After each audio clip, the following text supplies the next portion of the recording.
বিয়েবাড়ি যেতে কে না ভালোবাসে, মেকআপ করতেও কে না ভালোবাসে।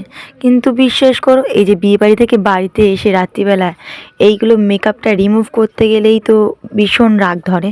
তো দেখো এখন আইল্যাশটা খুলতে খুলতে ওরে বাবা বিশাল লাগছে।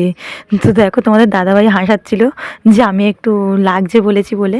তো সেই কারণে তো একটা একটা করে আইল্যাশ খুলে তারপর দেখো মেকআপটা রিমুভ করতে হবে। এখনও তো একটা কানেরও খোলা হয়নি। আমাকে মনে হচ্ছে না এসে পারে এইভাবে শুয়ে পড়লেই ভালো হয়, কিন্তু এইভাবে তো শুয়ে পড়লে আর হবে না। এইবার দেখো আমার মুখটা কেমন ভূতনি ভূতনি পানা লাগছে।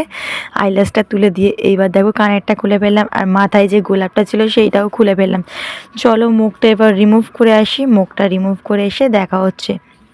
তার আগে যারা যারা আমার এই ভিডিওটা দেখতে পাচ্ছ, একটা লাইক কমেন্ট শেয়ার আর সাবস্ক্রাইব করে ফলো করে দিতে ভুলবে না। তো সবাইকে টাটা, গুড নাইট, সবাই ঘুমিয়ে পড়ো। দেখা হচ্ছে নেক্সট কোনো ভিডিওতে। বাই বাই, ভালো থেকো সবাই।